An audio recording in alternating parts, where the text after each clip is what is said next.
এত অসৎ মানুষের ভিড়ে, এত জঘন্য চরিত্রের মধ্যে থেকে তারেক রহমান কি নিজেকে গুছিয়ে বের করে আনতে পারবেন কিনা?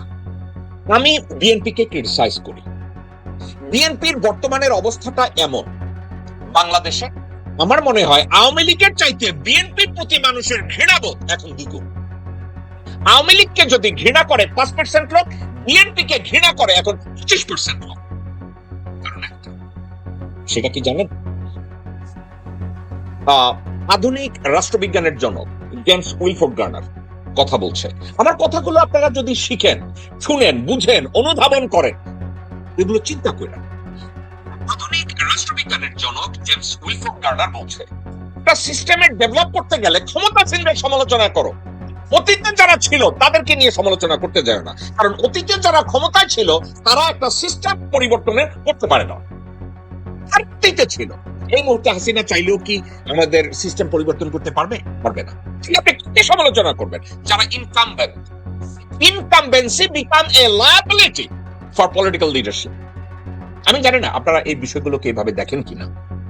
ক্ষমতা পাইলে অনেকে খুশি হয়ে যায়, কিন্তু আপনাদেরকে বলি, ক্ষমতা পাইলে যারা খুশি হয় তারাই দুর্নীতি পরায়ণ হয়।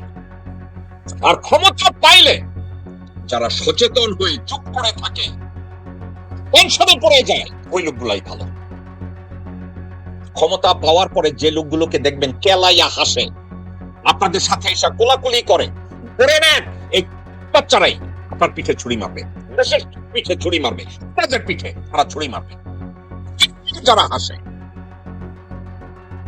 সবার দিকে তাকান, খাওয়ার পুতুরে দেখলে হাসি দিয়ে আপনারা জড়ায় ধরবে। খাওয়ার বাচ্চা হাতে থাকে ওই যে ভারতীয় হিন্দু মালাউনরা একটা স্লোগান দেয়, মুখে রাম রাম বগল মে ছুরি, মুখে কয় রাম রাম আর হাতে একটা ছুরি।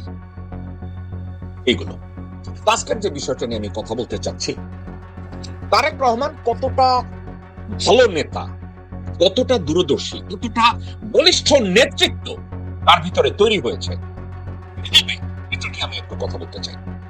কারণ তার পাশে কতগুলো ছাগল, তার পাশে কতগুলো দুর্বল নেতৃত্ব, অসৎ নেতৃত্ব, দেশদ্রোহী নেতৃত্ব, ভারতের চাটার নেতৃত্ব, বাচ্চারা তার পাশে বসে আছে।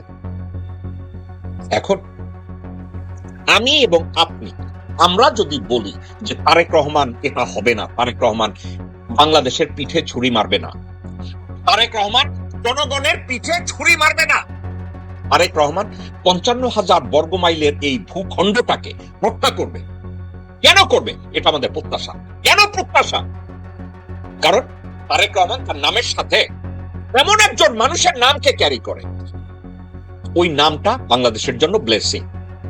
শহীদ রাষ্ট্রপতি জিয়াউর রহমান, ওই নামটাকে সে ক্যারি করে, এবং ওই নামের শেষে আবার আরো একটা জিনিস সে ক্যারি করে, যার মা ছিল বেগম খালেদা জিয়া, যাকে বলা হতো আনকম্প্রোমাইজিং লিডার, তার ছেলে। আপনারা একটু তাকিয়ে দেখেন চারিদিকে, ছাউয়ারে যখন লোকজন ভুয়া করে জুতা মারে, আইনমন্ত্রীরা যখন ভুয়া ভুয়া বইলা ঝাড়ু মারে, জুতা মারে, অর্থ আর পরিকল্পনা মন্ত্রীরা যখন ভুয়া ভুয়া বইলা ঝাড়ু মারে, তারেক রহমানকে কেউ ভুয়া ডাকতে রাজি না। কারণ একটা, সে জিয়ার ছেলে, সে বেগম খালেদা জিয়ার ছেলে, তার দায়িত্ব আছে, তার দায়িত্ব অনেক। এখন এত অসৎ মানুষের ভিড়ে, এত জঘন্য চরিত্রের মধ্যে থেকে তারেক রহমান কি নিজেকে গুছিয়ে বের করে আনতে পারবেন কিনা? আমার তো মনে হয় এই সব অনিয়মের মধ্যে, দুর্বলতার মধ্যে, আমার তো কেন যেন মনে হয় তারেক রহমানের জন্য এটা একটা গোল্ডেন অপরচুনিটি, আর বলিষ্ঠ নেতৃত্ব নিয়ে। সম্মানিত বন্ধুগণ, আমরা নির্বাচন চেয়েছি, তবে আমরা নির্বাচনের নামে ষড়যন্ত্র চাই নাই। জাতীয় সংসদের মতো জায়গায় দাঁড়িয়ে প্রতারণার আত্মস্বীকৃতির সাক্ষী পাওয়া গেল।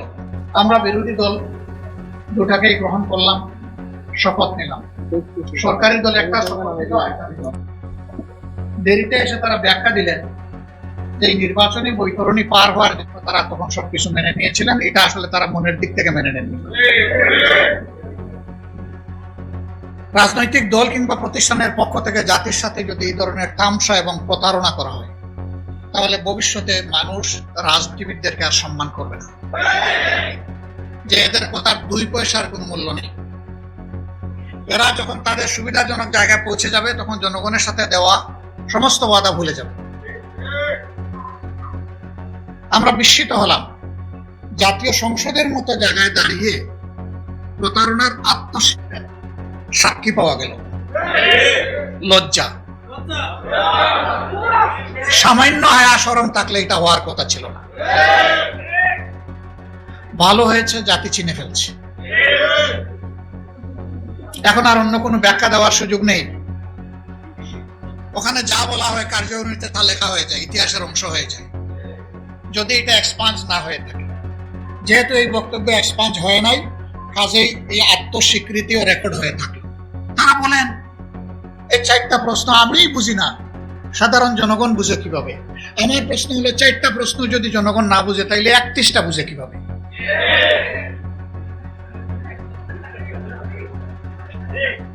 চারটা তো ছোট 31টার চাইতে, তাইলে 31টা বুঝে নাই জনগণ। সুতরাং জনগণকে আপনারা মূর্খ বলছেন, মূর্খ। আমরা এখানেও নিন্দা জানাই। জনগণের বিবেচনা বোধের করে যারা প্রশ্ন তুলে বুঝতে হবে তারা গণতন্ত্রে বিশ্বাস করে না। গণতন্ত্রে বিশ্বাস করলে জনগণের বিবেচনা বোধের উপর প্রশ্ন তোলার কারো কোনো অধিকার নেই। এই কাজটা তারা অবলীলায় করেছে। দুঃখ লাগে, আগেই বলেছি 17.5 বছর তারাও তো মুসলিম ছিল, তাদেরও তো বহু লোক নিহত হয়েছে, গুম হয়েছে, পঙ্গু হয়েছে, জেলে গিয়েছে। হ্যাঁ, এটা ঠিক যে সবাই জেলে যায়নি। যারা জেলে যায়নি, গুলি খায়নি, পঙ্গু হয়নি, যাদের আপনজন কেউ শহীদ হয়নি, তারা শহীদ পরিবারের হাত আর বুঝতে পারবে না। আমরা দেখেছি 5 আগস্টের পর যখন প্রয়োজন ছিল শহীদ পরিবারের কাছে যাওয়ার, যারাই প্রয়োজনটা উপলব্ধি করেছে তারা শহীদ পরিবারের কাছে গিয়েছে। আর কেউ কেউ তখন থেকেই নির্বাচনের দাবি তুলেছে। শহীদদের রাত, তাজা রক্ত তখনও ভাসছে, মায়ের চোখে তখনও পানি নয়, রক্ত ঝরছে। সেই সময় তাদেরকে সান্ত্বনা দেওয়া, তাদের পাশে দাঁড়ানো, এই কাজটা না করে কিভাবে কিছু রাজনৈতিক দল তারা তখন থেকে নির্বাচনের জিকির তুলতে পারল? কাজেই তাদের কাছে তাদের আপন সঙ্গীদেরও রক্তের কোনো মূল্য নেই। যদি সে মূল্য থাকতো তাহলে আগে দেশবাসীর পাশে দাঁড়াতো। নির্বাচন কার জন্য? সরকার কার জন্য? জনগণের জন্য। সেই জনগণ ট্রমাটাইজড, আহত, দারুণ কষ্টে আছে। তাদের কষ্টে পাশে না দাঁড়িয়ে তখন সেই কাজ করা হয়েছে, আর আমাদেরকে ব্লেম দেওয়া হয়েছে আমরা নির্বাচন চাই না। নির্বাচন না চাইলে পরে নির্বাচনে অংশগ্রহণ করলাম কিভাবে? সম্মানিত বন্ধুগণ, আমরা নির্বাচন চেয়েছি, তবে আমরা নির্বাচনের নামে ষড়যন্ত্র চাই নাই। ষড়যন্ত্র করা হয়েছে, আমরা নিন্দা জানাই। ইন্টারিম গভর্নমেন্ট যাদের পরিচয় ছিল নিরপেক্ষ, দল নিরপেক্ষ, তারাও এই ষড়যন্ত্র শরীক ছিল। নিজেরাই তারা স্বীকার করেছে ষড়যন্ত্র করে 11 দলকে হারানো হয়েছে। তারপরে এই রায় কেন মেনে নিলাম? এখানে একজন আপা রিকনসিলিয়েশনের কথা বলে গিয়েছেন, ধৈর্যের কথা বলে গিয়েছেন, জাতিকে গৃহযুদ্ধ থেকে বাঁচানোর কথা বলে গেছেন। 70.5 বছর পরে এই নির্বাচন নিয়ে ষড়যন্ত্রের ফসল হিসাবে যদি আমরা সেদিন রিভোল্ট করতাম, এই নির্বাচনের ফলাফল প্রত্যাখ্যান করতাম, তাহলে দেশের বিশৃঙ্খলার সৃষ্টি হলে এর শেষ কোথায় গিয়ে দাঁড়াতো কেউ জানে না। 11 দল দায়িত্বশীলতার পরিচয় দিয়েছে, কিন্তু সাথে সাথে 11 দল এটাও বলেছে নির্বাচনে এই ষড়যন্ত্রের ফল মেনে নিলেও আমরা গণভোটের রায়কে অগ্রাহ্য করতে দেব না। এ পর্যন্ত 10 থেকে 11 বার আমার কাছে ফর্মাল প্রপোজাল এসেছে যে আসেন আমরা সংস্কার করার জন্য, সংশোধনের জন্য একটা সংশোধন কমিশন করি। আমাদের পরিষ্কার জবাব, সংশোধনের জন্য কোনো কমিশন লাগে না। সংশোধনের জন্য সরকারি দল ট্রেজারি বেঞ্চ থেকে বিল আনতে পারে, বিরোধী দল আনতে পারে। সেই বিল আসবে, ব্যাটিং এ যাবে, আবার ফিরে আসবে, তারপরে আলোচনা হবে, আলোচনার পর ভোটে যাবে, ভোটে যদি এটা গ্রহণযোগ্য হয় তাহলে পাশ হয়ে যাবে। এটার জন্য কোনো কমিশন লাগে না। এখানে সংশোধনী কমিশন করার জন্য গণভোট হয় নাই। গণভোট হয়েছে দেশের পচা রাজনীতির আমূল পরিবর্তন সাধনের জন্য, ফ্যাসিবাদের মূল কেটে দেওয়ার জন্য। আমরা সেই সংস্কার চাই। বিএনপি ওয়াদা থেকে সরে গিয়েছে। আপনারা কি চান আমরাও জাতির সাথে বেইমানি করি? আমরা বেইমানি করতে পারবো না। আমরা জাতিকে কথা দিয়েছিলাম, আমরা সেই জায়গায় আছি এবং আমরা কনফিডেন্ট, আমরা গভীর আস্থাশীল। জনগণের 70% মানুষের দেওয়া এই ভোট বৃথা যাবে না, ইনশাআল্লাহ এটা বাস্তবায়ন হবে। আমরা সংসদের ভিতরে চিৎকার দেব, রাজপথে সমান তালে আমাদের আন্দোলন চলছে, আরো বেগবান হবে দিনের পর দিন। বৃষ্টি ঝড় সবকিছু উপেক্ষা করে এ পর্যন্ত বাস্তবায়ন হয়েছে। আল্লাহ তাআলার কাছে সাহায্য চাই, আগামীতেও যেন আল্লাহ আমাদেরকে সাহায্য করেন, আমাদের সমস্ত কর্মসূচি বাস্তবায়ন।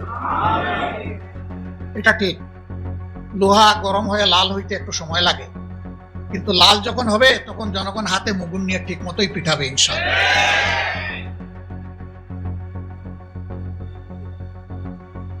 আমরা দীর্ঘদিন একসাথে মজলুম ছিলাম, আন্দোলন করেছি, সংগ্রাম করেছি, নির্বাচন করেছি, সরকার পরিচালনা করেছি, রাজনীতি করেছি, কিন্তু এখন আমাদের কোনো কোনো বন্ধুর ভাষায় বক্তব্যে মনে হয় তারা জীবনে আমাদেরকে কোনোদিন দেখেন নাই।